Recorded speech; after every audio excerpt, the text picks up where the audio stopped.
जोहार, मैं आनंद कुमार और आप देख रहे हैं जनमन की बात। दोस्तों, घाटशिला विधानसभा सीट पर हो रहा उपचुनाव काफी रोचक हो गया है।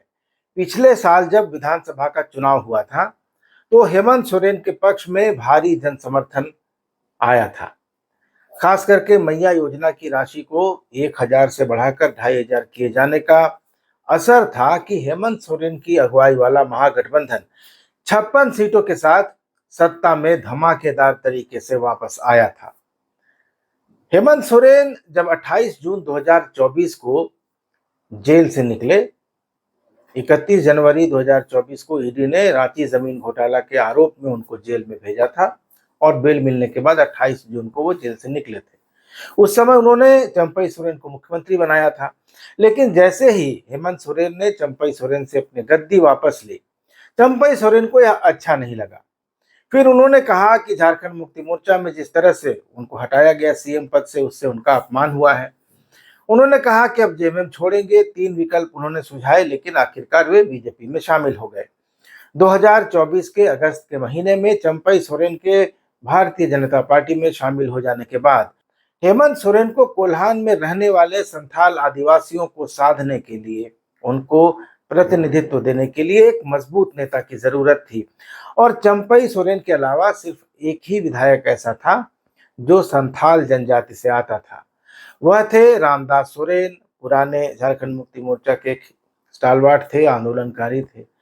रामदास सोरेन कभी चंपई सोरेन के करीबी रहे थे और हेमंत सोरेन ने विधानसभा चुनाव के ठीक पहले उनको मंत्री बनाकर चंपई सोरेन की भरपाई की थी।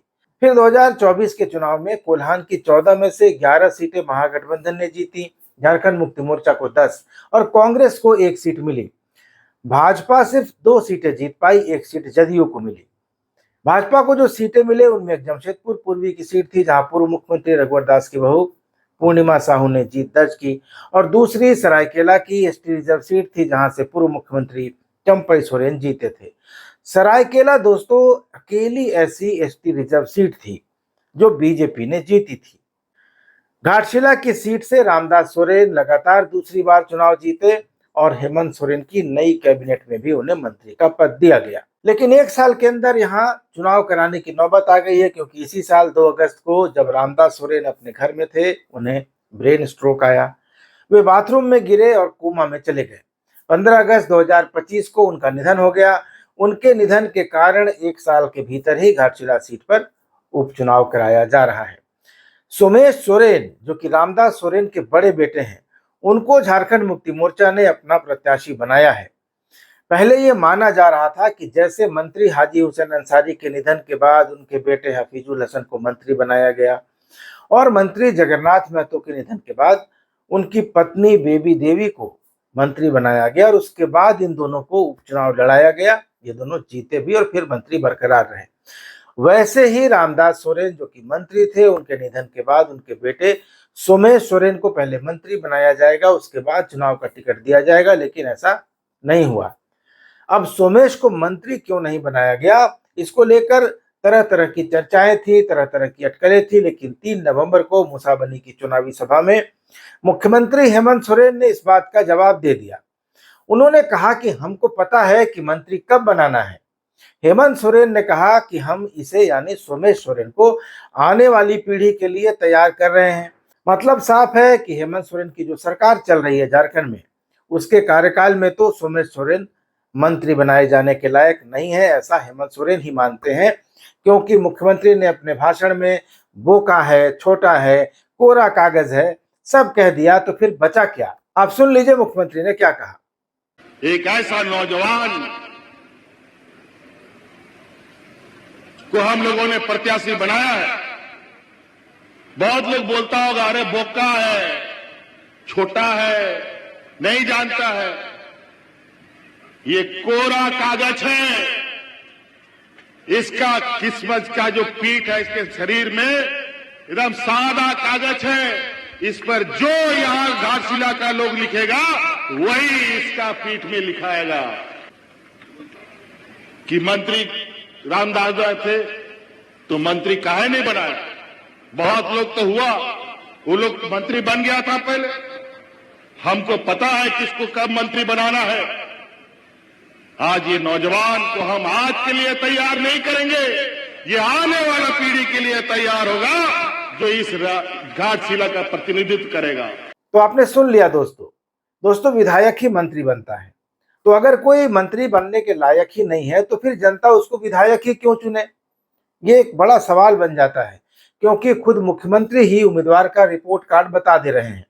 कोरा है यानी कुछ आता जाता नहीं है, छोटा है यानी नासमझ है, और बोका है इसका मतलब बताने की जरूरत नहीं है, आप जानते हैं। दोस्तों आमतौर पर हेमंत सोरेन बहुत सोच समझ कर बोलते हैं। अब उन्होंने क्या सोचकर सोमेश को बोका, छोटा और ब्लैंक पेपर यानी कोरा कागज बता दिया, और साथ ही उनको अभी के लिए नहीं बल्कि अगली पीढ़ी के लिए, नेक्स्ट जनरेशन के लिए तैयार करने की बात कही, ये तो वही जानते होंगे।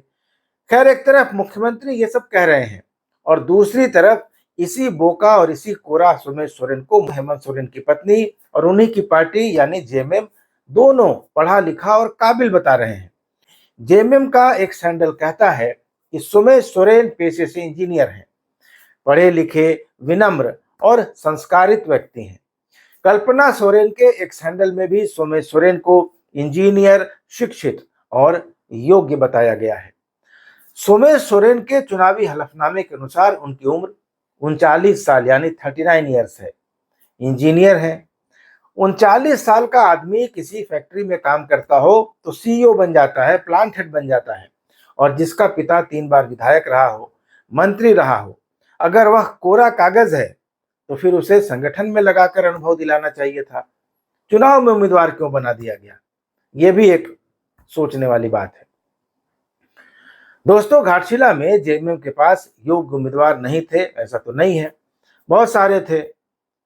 लक्ष्मण टुडू ही है जो 2014 में बीजेपी के टिकट पर विधायक चुने गए थे। रामदास सोरेन को ही उन्होंने हराया था। फिर भी मुख्यमंत्री ने चुनावी मंच से कह दिया कि बहुत लोग बोलते होंगे कि सोमेश बोका है, छोटा है, कोरा कागज है, और यह भी कह दिया कि उन्हें किसको मंत्री बनाना है ये उन्हें तय करना है। इससे सोमेश सोरेन को कितना फायदा होगा ये तो चुनाव का परिणाम बताएगा। लेकिन दोस्तों कल मैं घाटशिला में था। गांवों में भाजपा और चंपई सोरेन के लोग आदिवासियों को समझा रहे हैं कि सोमेश सोरेन को आदिवासी होने की वजह से मंत्री नहीं बनाया गया। वे लोगों को कह रहे हैं कि हफीजुल हसन भी तो अनुभवी नहीं थे, लेकिन मुसलमान थे इसलिए मंत्री बना दिया। बेबी देवी तो घरेलू महिला थी, शासन, सरकार और राजनीति से कोसों दूर रहती थी, उन्हें तो ठीक से लिखना पढ़ना भी नहीं आता था, फिर भी उन्हें मंत्री बना दिया क्योंकि वे कुर्मी थी। लेकिन सोमेश सोरेन आदिवासी हैं इसलिए उनको मंत्री नहीं बनाया गया। तो ऐसी बातें आदिवासियों के बीच की जा रही हैं। भाजपा और चंपई सोरेन आदिवासियों के बीच ये प्रचारित कर रहे हैं कि हेमंत सोरेन की सरकार आदिवासियों की विरोधी हो चुकी है, सिर्फ आदिवासियों की बातें करती है लेकिन काम आदिवासियों का नहीं करती है, और यह नैरेटिव चुपचाप संथाल आदिवासियों के बीच फैलाया जा रहा है। इसके साथ ही बीजेपी के लोग घाटशिला के फूलपाल में बन रही मस्जिद की जमीन को लेकर भी सवाल उठा रहे हैं। डेमोग्राफी का मुद्दा लगातार उठाया जा रहा है। चंपई सोरेन और भाजपा के दूसरे नेता लगातार ये बात कह रहे हैं कि फूलपाल में आदिवासियों की जमीन पर झारखंड की सबसे बड़ी मस्जिद बनाई जा रही है।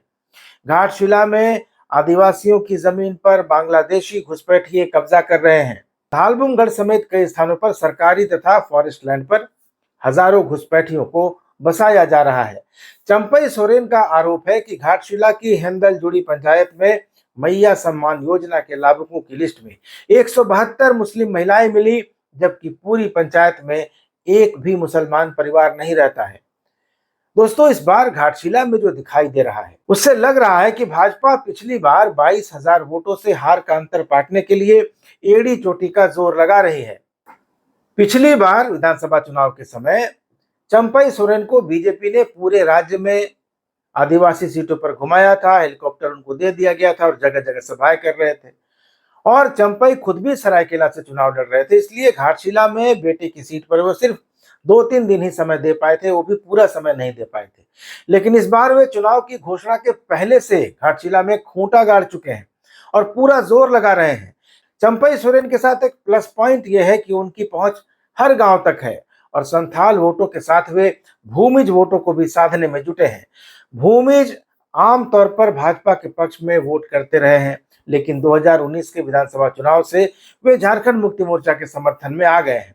लेकिन इस बार उन्हें वापस भाजपा के पाले में लाने की तैयारी है। घाटशिला विधानसभा क्षेत्र में करीब 35-40 हजार भूमिज वोट होने का दावा किया जाता है। इस बार भूमिजों के वोट अपने पाले में करने के लिए चंपई सोरेन ने चुआड़ विद्रोह के नायक रघुनाथ सिंह के वंशजों के साथ अपनी तस्वीर साझा की। उनके वंशज भाजपा का पट्टा पहने दिख रहे थे। चुआड़ विद्रोह के नायक को लेकर कुर्मी और भूमिज आदिवासी अलग अलग दावे करते रहे हैं। कुर्मी उन्हें रघुनाथ महतो यानी कुर्मी बताते हैं और भूमिज कहते हैं कि वे रघुनाथ सिंह थे यानी भूमिज, और इसी को उभारने की कोशिश की है चंपई सोरेन ने। उन्होंने झाटी झरना इलाके पर फोकस किया है, जहां भूमिज आबादी काफी है, जहां के रघुनाथ सिंह रहने वाले थे, और साथ ही उन्होंने चाईबासा में दिन के समय नो एंट्री लागू करने की मांग कर रहे आदिवासियों पर लाठीचार्ज के मुद्दे पर बंद बुलाया और सोशल मीडिया पर अपने आक्रामक बयानों के जरिए हो आदिवासियों को साधने की कोशिश की। तो चंपई घाटशिला विधानसभा क्षेत्र में रह रहे भूमिज और हो आदिवासियों को भी अपने पाले में करने में जुटे हैं। पारंपरिक ग्राम प्रधानों और माझी बाबा से भी वे व्यक्तिगत रूप से मिल रहे हैं। इसके अलावा मैया योजना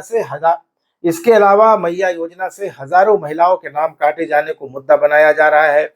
ओबीसी स्टूडेंट की स्कॉलरशिप बंद होने को लेकर सवाल उठाए जा रहे हैं। साथ ही अभी तक नियोजन नीति और विस्थापन नीति नहीं लागू हुई है, इसको लेकर भी सरकार को घेरने की कोशिश हो रही है। लोगों के बीच ये बातें पहुंचाई जा रही हैं। तो ये भाजपा की कोशिश है, लेकिन जेएमएम ने भी कोई कोर कसर बाकी नहीं छोड़ी है। लगभग पूरी की पूरी सरकार और झारखंड मुक्ति मोर्चा के तमाम सांसद, विधायक और बड़े नेता घाटशिला में लगातार कैंप कर रहे हैं। घाटशिला के सारे होटल फुल हैं, कहीं कोई कमरा नहीं है। मुख्यमंत्री हेमंत सोरेन ने खुद मोर्चा संभाल रखा है। उनकी पत्नी कल्पना सोरेन भी मैदान में उतर गई हैं। चुनावी मंचों पर रामदास सोरेन की पत्नी सूरजमणि देवी के आंसुओं से वोटों को अपने पाले में करने की कोशिशें हो रही हैं। हेमंत सोरेन कह रहे हैं कि उनकी सरकार झारखंड के आदिवासियों, दलितों, अल्पसंख्यकों और गरीब गुरबों की सरकार है। भाजपा को वो मजलूमों का गला दबाने वाले व्यापारियों की पार्टी बता रहे हैं। दूसरी तरफ बीजेपी हेमंत सोरेन की सरकार को आदिवासियों का दुश्मन बता रही है। दोस्तों, घाटशिला फिलहाल झारखंड की राजनीति का हॉटस्पॉट बना हुआ है। 11 नवंबर को वोट डाले जाएंगे और 14 नवंबर को नतीजे आ जाएंगे। इसके परिणाम से झारखंड के सत्ता समीकरण पर कोई असर नहीं पड़ेगा, लेकिन दोस्तों ये संकेत जरूर मिल रहे हैं कि इस चुनाव के बाद झारखंड की राजनीति में कोई बड़ा परिवर्तन आने वाला है। लेकिन वो परिवर्तन क्या होगा ये तो बताया नहीं जा सकता, लेकिन फिलहाल सबकी नजरें इसी पर हैं कि घाटशिला की बाजी किसके हाथ लगेगी, सोमेश सोरेन की या बाबूलाल सोरेन की। सोरेन वर्सेस सोरेन की इस लड़ाई में कौन बाजी मारेगा, ये आप कमेंट बॉक्स में जाकर जरूर बताएं। वीडियो अच्छा लगा हो तो इसको लाइक करें, शेयर करें, और चैनल को अभी तक सब्सक्राइब नहीं किया दोस्तों तो सब्सक्राइब जरूर कर लें, क्योंकि आपका सब्सक्राइब और आपके लाइक्स हमें ऊर्जा देते हैं, उत्साह देते हैं। धन्यवाद, नमस्कार।